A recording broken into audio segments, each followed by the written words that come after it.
Hello, adventurous listeners. Welcome to Musing on CJSW 90.9 FM in Calgary. My name is Janna Sailor, and I'm so glad you're here. I'm delighted to be your host on this deep dive into Canadian classical music. This episode is the last of our month-long journey celebrating Black composers for Black History Month. Today I'm interviewing Caribbean-Canadian conductor, pianist, and Juno-nominated composer Larry Strachan. Larry is based in Winnipeg and is the artistic director of the Chamber Orchestra Without Borders. The mandate of the ensemble is to present works for chamber orchestra by composers who are of color, particularly those whose cultural communities have been marginalized or underrepresented in classical music. Larry Strachan has guest conducted orchestras across Canada, received commissions from prominent Canadian ensembles, and is an associate composer of the Canadian Music Centre. Here is an excerpt from the Juno-nominated album Known to Dreamers, Black Voices in Canadian Art Song. Larry has two pieces on this acclaimed album, and this one is entitled Blue October. Let's listen in. Blue October,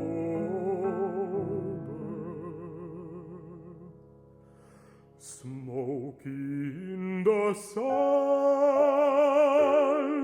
must end the long,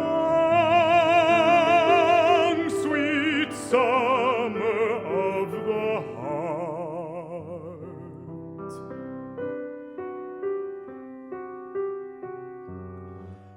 The last brief visit of the birds is done.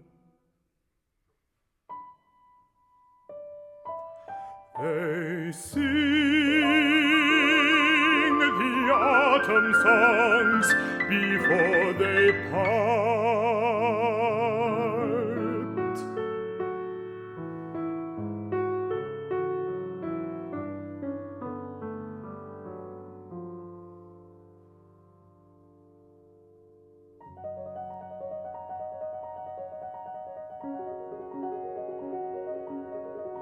Listen, how lovely, there's the thrush we heard when June was small with roses and the bending blossom of branches covered nest and bird, singing the summer in, summer unending. Give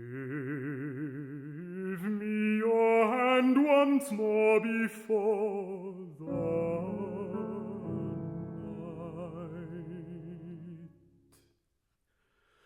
See how the meadows darken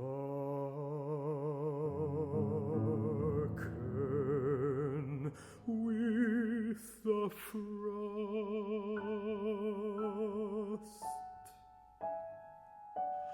How fades the green that was the summer's light.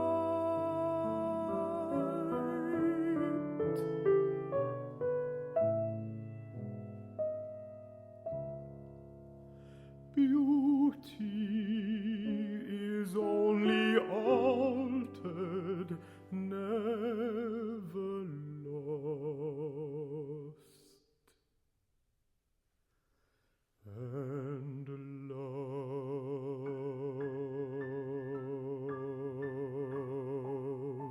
before the cold November rain will make it summer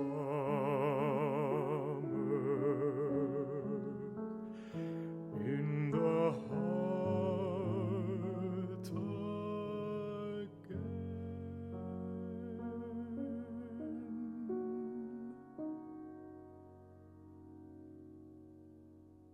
Hi, Larry. Welcome to Musing. So glad to have you here in conversation. I'm going to start with a question that I ask a lot of my composers and creators. How do you describe yourself as a composer? I'm going to start with the hard one. We're going to jump right in. Well, definitely mostly a self-taught one, as I never did formal study. It's something I've always been interested in doing from the time I could learn how to write down notes. So, like taking piano lessons, and then, at some point along the way, I'm like, I have some ideas of my own that I'd like to try out, and started writing those down, and that was started with simple piano pieces, growing up, and then, high school when I was learning clarinet, I would write. I got together with a couple of guys. We formed a trio, and I would write pieces for clarinet trio. And then it all, kind of all stems from who you're with and the environment you're around. So, writing a piece for clarinet trio with a couple of buddies, and then, going to university, starting to write longer piano pieces, more, I guess, epic piano pieces in a very romantic style that I would just perform in recitals. And then, Winnipeg Music Festival started to enter the composers competition every year, and that's when I started to write art song, because I was in the accompanying class, and then I really started to get into that genre of writing art song. Since you're performing, so I was performing it a lot, So I started to write that, and then I would ask my friends for poetry at first, things that they would write, and I would set those, and then I wrote together with a bunch of friends. I had a good friend who was a flautist, and a couple string players. I wrote a one-movement, quintet for piano and strings and flute. That's sort of what I was doing. How I describe myself as a composer? Well, I'm just very tonally based, I guess. Mostly, that's kind of evolved over the years, where I've been a bit more adventurous in my harmonic language, I would say. Always trying to, I have some go-tos along the way that I sort of, the way I'll like trying to, for example, stay away from using tonic as your bass note. I always just like exploring using the mediant or the dominant on the bottom. Sometimes just to give it, and it just gives it a completely different play. It's such an easy thing, right? A simple tonic chord or a dom, whatever chord it is, and you don't always have the dominant, the tonic on the bottom of it. It just gives it a completely different color, and sometimes you won't even. Somebody can hear that and they wouldn't even recognize. Oh, that's just a simple whatever E flat major chord, but when you hear it without the tonic on the bottom, it just completely gives it. That's just a very simple thing, but it just gives it a completely different color. Right. And maybe even in that, just how if it's a multi instrument work, just how you position which instrument's playing what, and that'll give it even a different more color like that. But so that's I've experimented more with that, and just trying to be more harmonically just. Even though I'm very basic and melodically based, just trying to be more adventurous when I'm doing harmonically, how I'm organizing the material. I'm being more adventurous how I organize things. But usually my standard thing is always, returning, always working with materials and coming back to materials from the beginning to the end, and just trying to always have a rounded view of the composition. So kind of establish the rules of the road and then break them and rearrange them. And then a lot of times returning them, but always return them in a different way, in a different phase, clothing them differently. You might hear them, but they'll be brought back in a different way, and they'll be heard in a different manner, and maybe with a different rhythm. So it's just a matter of. These are really old techniques that composers have used for many years, but I don't know. I guess along the way also, again, you asked me how I describe myself as a composer. Over time, my background being a person of Caribbean background, being a black person growing up in Canada, that's sort of over the years has sort of gotten into my consciousness as a composer, whether it's incorporating a spirituals in a certain piece, or Caribbean type flavored melodic things, depending on what piece I'm writing, or the topic of the piece. So that's a lot of that's really kind of flavored my thinking and writing things lately. Mm-hmm. So, yeah. So, a lot of your work, in my explorations of it, it's quite programmatic, and it seems to me like it's inspired by the world around you, the people around you, your experiences. Can you tell me about that? With regards to the latest, like, instrumental pieces, like for string orchestra, for example, I've written so far 3 pieces that involve string orchestra, and they all have involved, I guess, some kind of my life experience in terms of, like, the very first piece I attempted writing for strings, I incorporated a steel drum, and that sort of goes back to when I, being a Caribbean person, at the times I've been to the Caribbean, to Grenada, where my parents are from, to Trinidad, which is the home of the steel drum, Trinidad and Tobago. So, and I took a course learning steel drum back in the late 80s, and then I actually started my own steel drum ensemble during my time. Oh, wow. At university. I kind of forgot. I was at a concert the other day, and I bumped into a former colleague of mine that, we were students back in the day in the late 80s, 90s at University of Manitoba, and she reminded me, I really enjoyed that time in the steel drum ensemble. I completely forgot that she kind of reminded me, like, I did do that, didn't I? And there was just a room with some, I guess, from leftover from that course I took at the U of M, and these steel drums are just collecting dust. I'm like, I should gather. I got some professors involved playing, and it was amazing. It was a really interesting experience for them, because when you learn steel drum, it's totally by rote. You're not learning by. There's no printed score. You're just learning. You teach the patterns for each individual apparatus, like bass, tenor, soprano, pans, and you just learn the pieces that way. So, so it's really interesting for them to do that. So, I guess so for this first piece I wrote for strings and steel drum, I reverted back to my days playing steel drum, and also sort of incorporated a Mozart aria for the magic flute, the one black character, the Moor. Uh-huh. He has a very short, quick little aria, and I sort of tinkered around with the aria to get and sort of use the steel drum as a voice as that character.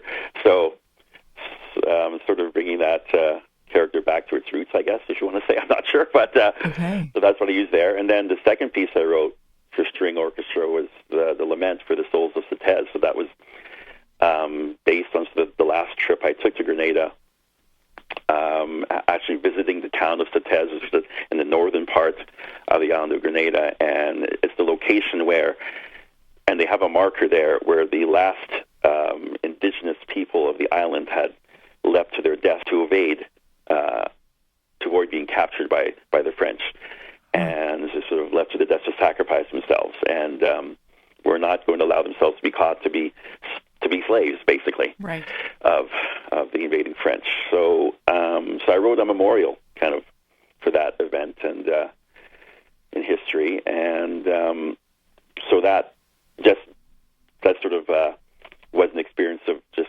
reliving that experience of being there and the feelings I had of trying to process that particular event.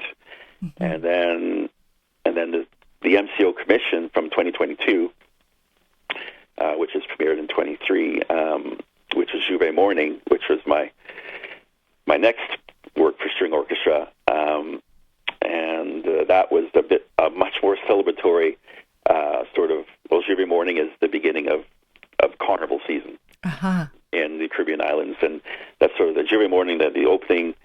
Juve, like, again, a French word, sort of a holdover from. There's all over Grenada.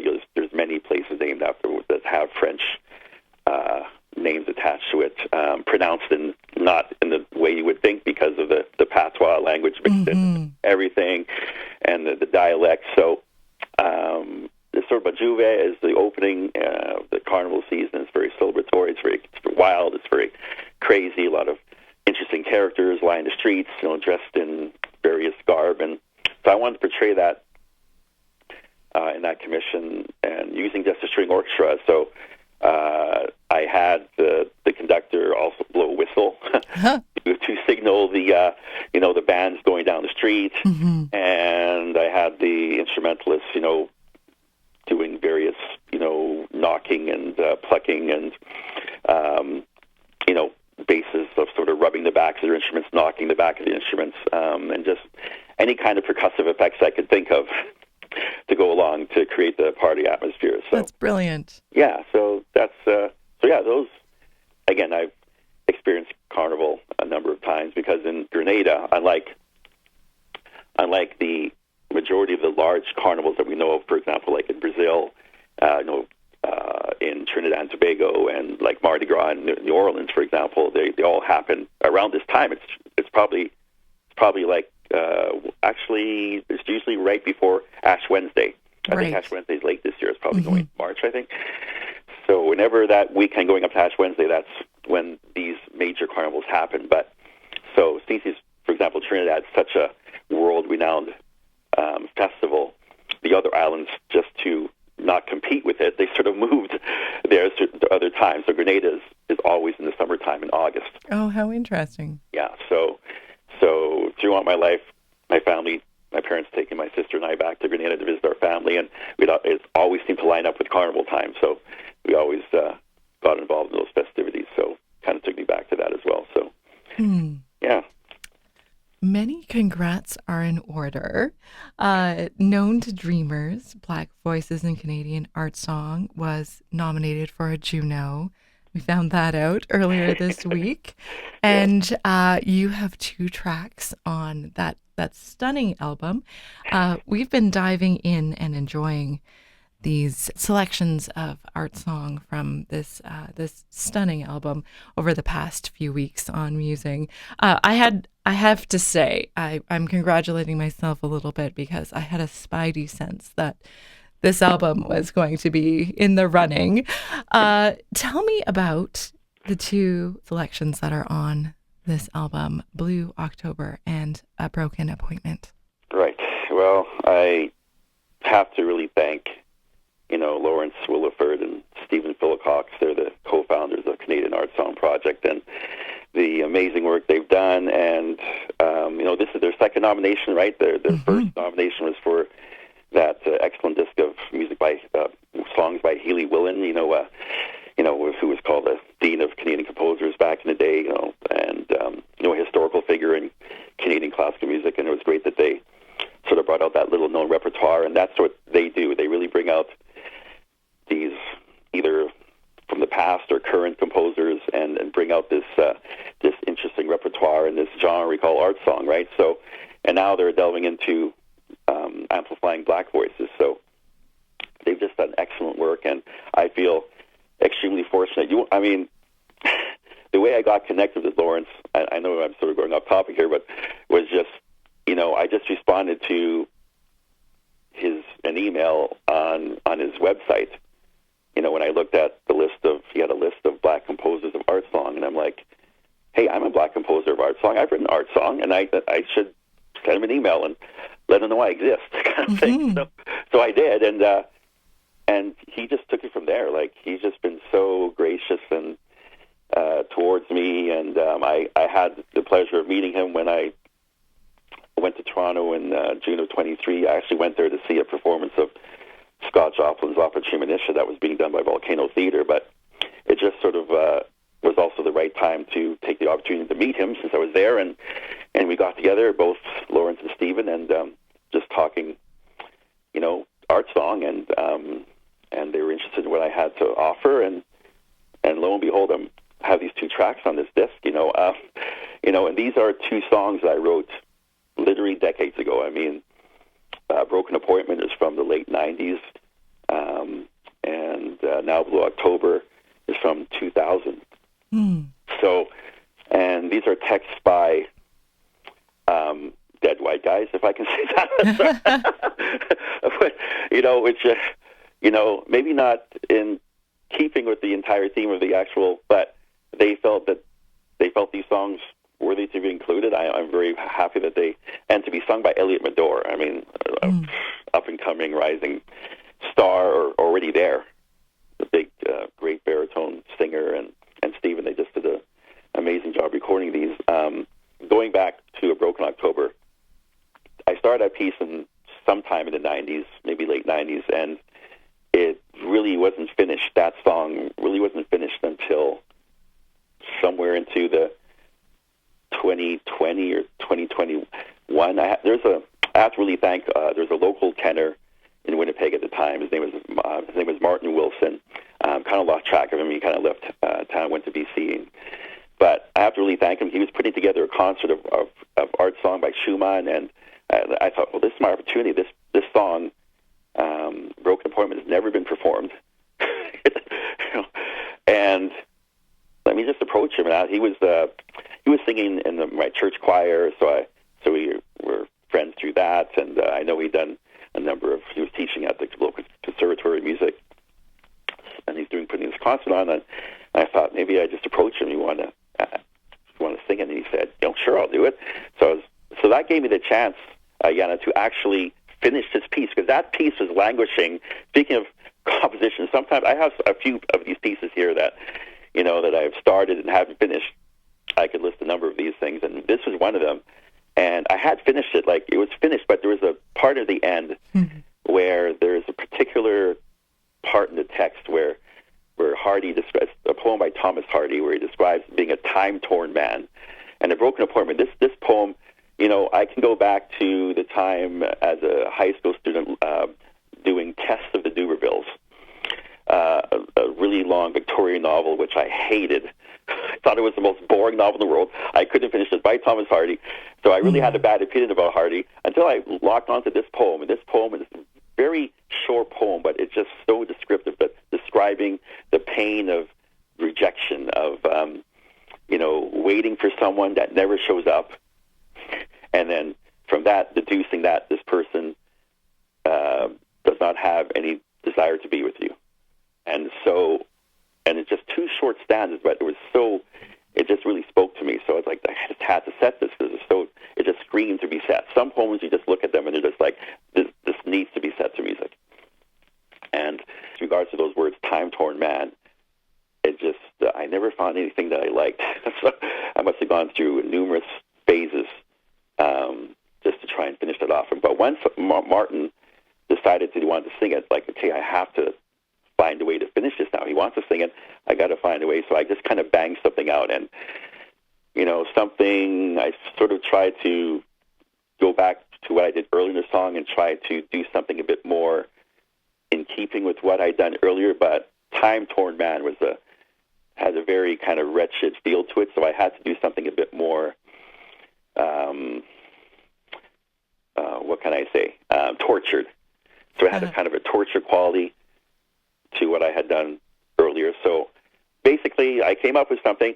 Is it something that was totally happy with? I would say not quite, but I couldn't think of anything better, Janna. That's like, okay, this is it. This is the best I could do with this thing, and I just had to get Martin here. It's done. You can sing it, and he performed it, and that was just great to get that impetus from Martin that he would do it, to get that piece finished, and then fast forward to now with Lawrence. One of the pieces I submitted to him, he chose it along with Blue October, which is, again, Blue October by Robert Nathan. I wrote that in 2000, and that poem is really just, again, I guess describing what was going on in my life, because my girlfriend at the time, now my wife, we had just started dating in between my 2 years of studying in Virginia at Shenandoah Conservatory. I was doing a master's degree of orchestral conducting, and I was going back to do my second year, so that we would be apart, obviously. And so this poem by Robert Nathan really described, the feelings of the wonderful summer you spent with someone, but now being apart in the autumn. That's beautiful. So it would just fit what I was feeling perfectly. So. And my wife was the first person to sing it. Oh, that's incredible. To perform it. And that's what was the only time it was performed. Like these two pieces, like my wife performing Now Blue October, and then Martin Wilson performing Broken Appointment. Those are the only times those pieces were ever performed. This was one time. So to have it get on this platform, on this now Juno-nominated recording, I bet that will result in a lot more performances. Well, it already has, because Stephen Philcox just recently told me that he's given Now Blue October to one of his students to perform. I mean, oh, brilliant. I mean, I just can't thank these two enough for what they've done to really put my stuff out there. I mean, yeah, these are the only two of my compositions to be commercially recorded. So, right. so I couldn't have had better advocates, and I'm just so fortunate that where this recording has been going, and kudos to Canadian Arts Farm Project. Yeah, shout out to them and the wonderful, wonderful work that they do on behalf of Canadian composers and creators.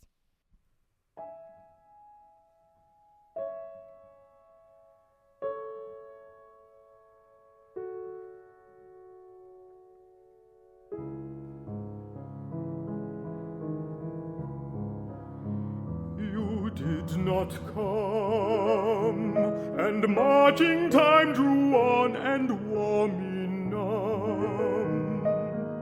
Yet less for loss of your dear presence there, than that I thus found lacking in your make, that I compassion which can overbear reluctance, for pure loving kindness sake, grieved I when, as the hope hour stroked its sum,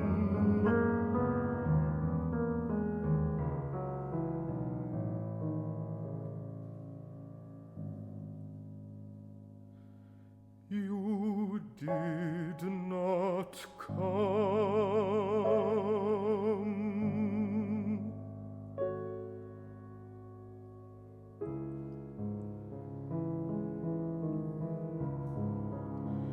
You love not me, and love alone can lend you loyalty. I know and knew it, but unto the store of human deeds divine in all but name, was it not worth a little hour more to add yet this?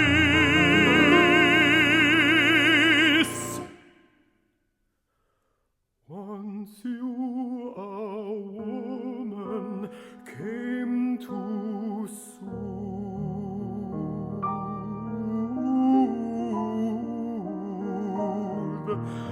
uptimed on man, even though it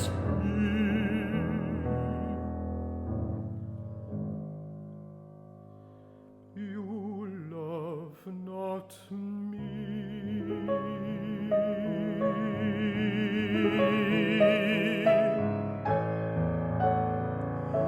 You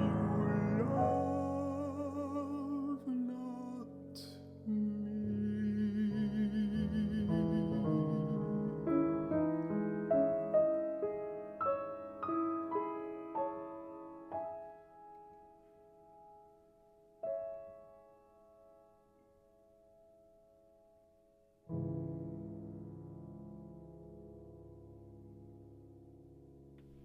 So art song is very text-based and programmatic. How do you go about selecting text or inspiration for your work? You mentioned that some texts just call out to be set. How do you know that? How do you think know that they're calling? I don't know how I know that.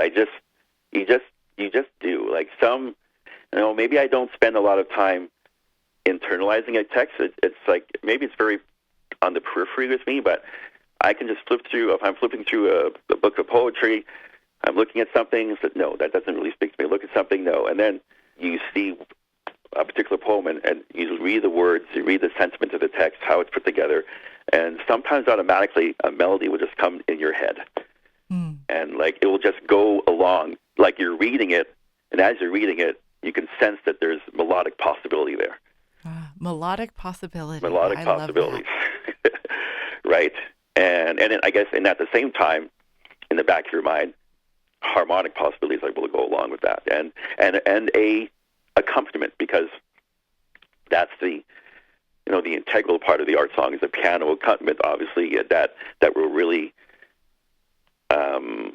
capture the essence of that poem. And sometimes it's the accompaniment that will come to my head first by looking at not just the melody, but sometimes the background will come. There's some rippling effect that's happening in that particular sentence in that poem, and I don't know. I mean, right now, it's not an official commission yet, but Ann Manson, the music director of the Manitoba Chamber Orchestra, has asked for another piece from me. Wonderful. Something that is text-based, I should say, and it took me all summer to think about what it would be about, but I sort of thought that writing about just in general, throughout different decades, current and past, so the Black experience in Canada.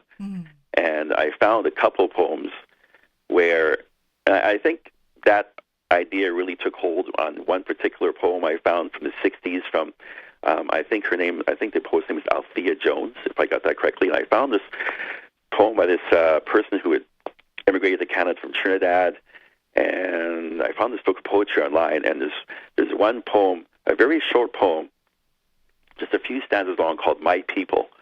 And in just a few short lines, she just really internalized the feelings of a Black person growing up, or just throughout history, in just a few short lines, and immediately I could see possibilities, like right away, like, oh, this is a screaming to be set to music, because it's so emotional, it's so powerful, and I could just see a lot of musical possibilities from it, and that sort of like made my decision. Okay, this song cycle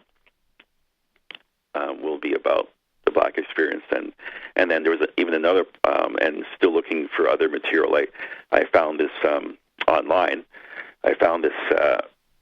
I think it was at University of Ottawa. There was a poetry session happening of Black composers reciting poetry, and there's one gentleman, I can't remember his name. He walked up, and the first poem he recited, it was almost like music was coming right out of his mouth. The way the lines were set up in his poetry and the words, as he was talking, I could see musical possibilities out of that poem. It was a Nigerian professor. I think he works at the University of Calgary, if I'm not mistaken. I have to look back at it. I don't have his name, but it was just such a beautiful poem, and I'm like, that will also be part of this cycle. So I don't know. It's just a feeling. You just have to have. I don't know how I teach that. Yeah, I don't know. If I was a composition professor, I don't know how I would teach knowing, what poetry would really work. Other than the fact that, students would come and submit things to me, and I just look at it and say either yes or no. Right. I could see possibilities here, or I can't, and I have to describe why. I don't know. It's just there were enough imagery to uphold an entire song. How are the words set up? I mean, I'm not a poet I'm not a writer at all in terms of words. Words. That's my wife's domain. She's a published author, soon to be, she's a award-winning author and soon to be published novelist. Wonderful. So, she's the wordsmith. I'm just I just like to observe words, and I don't know. That's just to basically round it up. It's just a feeling I have around a certain poem. I can't really describe it any more than that, and the words just have to say something to me. I don't know. I love how you said, I observe words. Yes. So we had an opportunity to get together and have breakfast together, which was really wonderful. Over the course of our breakfast, you told me that one of your pieces was recently placed in the new RCM syllabus. Right. Tell me about that. Again, thanks to Lawrence Williford from the Canadian Arts Arm Project. He's the one that submitted my piece to the Royal Conservatory of Music. I totally forgot I'd even given him this piece. This is the last 3 completed songs I've written have been for my kids. I have 2 boys, Jericho and Camille, and when they were both, sadly, my younger one, he's 13, and his voice it looks like he's no longer in trouble. It looks like I think he's a little sad about that. They both sung in the Winnipeg Boys Choir since the time they were both 8 years old, and they both competed in the Winnipeg Festival. So when they were competing as trebles, I'm like, I'm going to write you guys songs to perform. So I wrote one for my older son at the time, and then when it came to my younger son, he's also a huge dog lover, but I'm not. So he's, ever since he was a child, Dad, I want a dog. I said, no, not interested. We're not getting a dog. At some point, I'm like, I have to write about this. This is hilarious. So I searched and searched for the right poem. I mean, I guess I could have asked my wife to write something, because she has since written regards to Camille's soccer obsession. We collaborated. She wrote a poem about soccer, and that was the third poem, children's poem I wrote. So she wrote a soccer poem, and I wrote the music for that. So the soccer song, we just call it simple. But for the one about the dog one, so I was just looking about throughout the internet to find a poem that would describe a parent not wanting to own a dog, and I found a poem online, and the poem was called "Mom Doesn't Want a Dog." And I read through it, and I was like, this is perfect. Of course, I'm going to have to change it to Dad Doesn't Want a Dog, of course. It spoke to you. So we said that, and of course, when it regards to pieces writing for children, you want to make it interesting for the kids. So, like, for example, there's one part in this poem where it says, well, again, it was Mom, but change to Dad. Oh, Dad says they smell. So I made sure he pinches his nose for that, right? Right. Kid has to pinch their nose for that. Little things like that. Or near the end, there's a little bit of a spoken word kind of thing where, so I threw in a bit of spoken word, a bit of, with the pinching the nose, and just to give it a bit more fun for the kids. It is a kid's song to begin with, so after all. So, and this is the song that is ending up in grade 8 or World Conservatory. I mean, I just got this email out of the blue from an RCA representative. We'd like to include this, and I was just floored. I mean, I'm like, how did you find out about this? I totally forgot that Lawrence had this, and yes, Lawrence Williford submitted this to us, and grade 8 voice. I mean, coming out in 2025 edition. I mean, so who knows how many kids are going to sing this song? I mean, I can see it being a big hit on festival stages everywhere. Yeah, I'm floored. So I'm just I'm just sort of taking these events all in. These are things I never thought possible just pre-pandemic. These are things I never thought could be possible that could happen. So it's a testament to the importance of opening doors for one another. Definitely. A testament to, this is something I wish I would have done more of, and maybe being taught to do this. I was never much of a person that would network. Let's put it that way. If you want to call it networking, or just being much of a conversationalist with regards to. I mean, I love talking. I love talking with musicians. I love talking about their experiences and everything, and sharing experiences. But with regards to maybe possible advancement of any kind. I never really thought of it that way. I always thought, okay, you see something that's advertised, a job opening, you put in your resume. If you get called, you do the audition or whatever it is. If it doesn't work out, that's it. You go home. Right.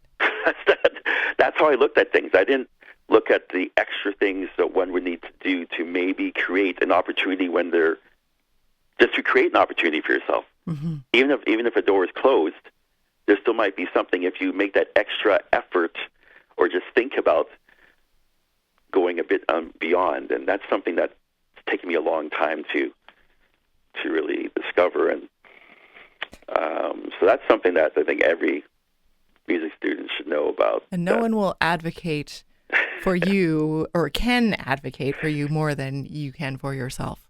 Exactly. And your art form. Yeah, absolutely. You got it. Well, it's been such a pleasure to dive into your work and further our conversation about it. Just to kind of wrap it up, mm-hmm.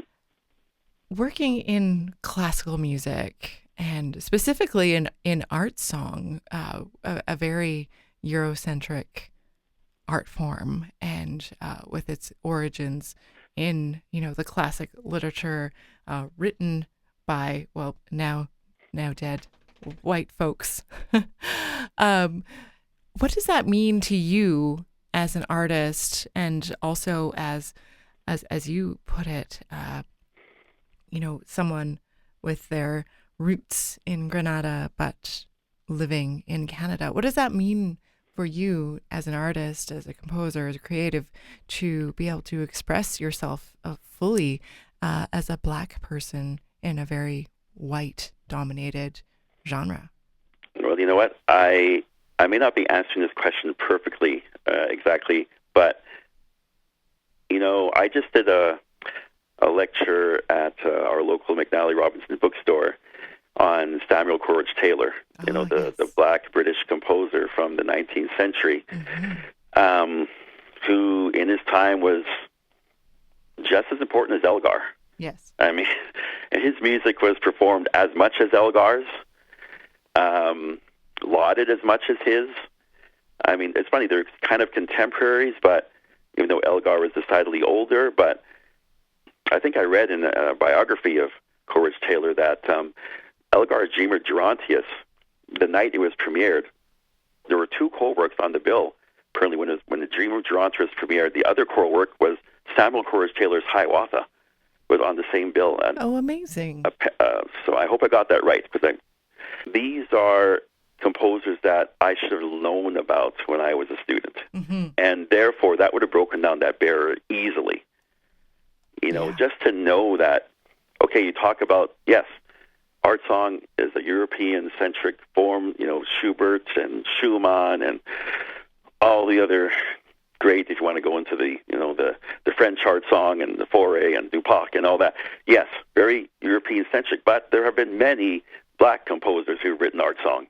Right. And if I would have known that, it wouldn't have seemed so Eurocentric. I mean, Samuel Coleridge Taylor. I have a disc of Coleridge Taylor art song. We know Florence Price, but also Margaret Bonds. I mean, all these composers, 19th century through to the 20th, have written just amazing. There's an amazing repertoire there, which was never performed, not talked about. That would have easily shown that this art form was for anyone. Absolutely. If we were taught that, if we had known about these, about these composers. And I think that's the gist of everything is to have the knowledge that these composers exist and that they, brought their own voice to that form of art song, that it wasn't just, a white-centric thing, that obviously it goes hand in hand with these composers having the desire to write, in this Eurocentric style, which we call classical music, and wanting to put their own stamp on it. And they wanted to excel in all the various genres of the large forms and the smaller forms. Right. And they really brought their own voice. I'm trying to remember the name of a composer. One of the first art songs that I by a black composer that I remember performing with my wife was "The Negro Speaks of Rivers," and there have been at least a couple of composers that have. I know Margaret Bonds has her version of that. That wasn't the one I performed. There was a different one, and the composer is not coming to my mind right now. It's an American composer. I know Howard Swanson. Howard Swanson. We with chamber orchestra, with my chamber orchestra organization, we performed a couple of his orchestral works. Night Music is one of them that we performed. I mean, but Negro Speaks to Rivers is so, when you hear it, sure, it's an art song, but you can just hear just the contours of the music. It is so rich, and it's only an African-American man could have written that. Right. Right. It's just very bluesy. It has the rhythmic aspects. It's just so ingrained in the music. And if that's a piece I would have heard when I was a student, I mean, that would have blown down all the doors of this is only an Eurocentric form. Mm-hmm. Mm-hmm. So it's just where we are now with regards to the inclusion of knowing about these other voices, these voices of people of color, what they're bringing, what they brought, and what they're continuing to bring to the realm of classical music today. Absolutely. And of the past, as I mentioned. So that really makes a difference. And then hopefully from now on, these people will be just, it's just no-brainer that they'll be included in our... Yes. They will take their rightful place. Rightful place, that we have the entire full-rounded history of what was being created. Yes. And what continues to be created. So I think we're in a much different place now. I don't know how it's in terms of the actual in academia, if that has truly changed yet. I really don't know, but I'm hoping it has, and I'm hoping it continues to evolve that way. So thank you so much for sharing your music and your insights and those powerful reminders of who came before us and how we can all do better in exploring and educating and promoting those around us. For sure, definitely. Thank you so much, Larry Strachan, for being my guest here on Music, and congrats again on the Juno nod. And I'm sure it's the start of many more good things to come. Oh, thanks, Janna. It's been a pleasure, and I appreciate you giving me the time here today. Absolutely. You take care. Thank you for joining me for this episode of Musing on CJSW 90.9 FM in Calgary. It's a pleasure to share music and ideas with you on this platform. Musing is a production of the Canadian Music Centre Prairie Region and is produced on the traditional territories of the Treaty 7 Nations, which include the Siksika, Kainai, Pekainai, Stoney Nakoda, Chiniki, Bearspaw, Goodstoney, and Tsuut'ina Nations, and the Métis Nations 5 and 6. We will conclude this month of Black History programming the way we began, with the music of Robert Nathaniel Dett.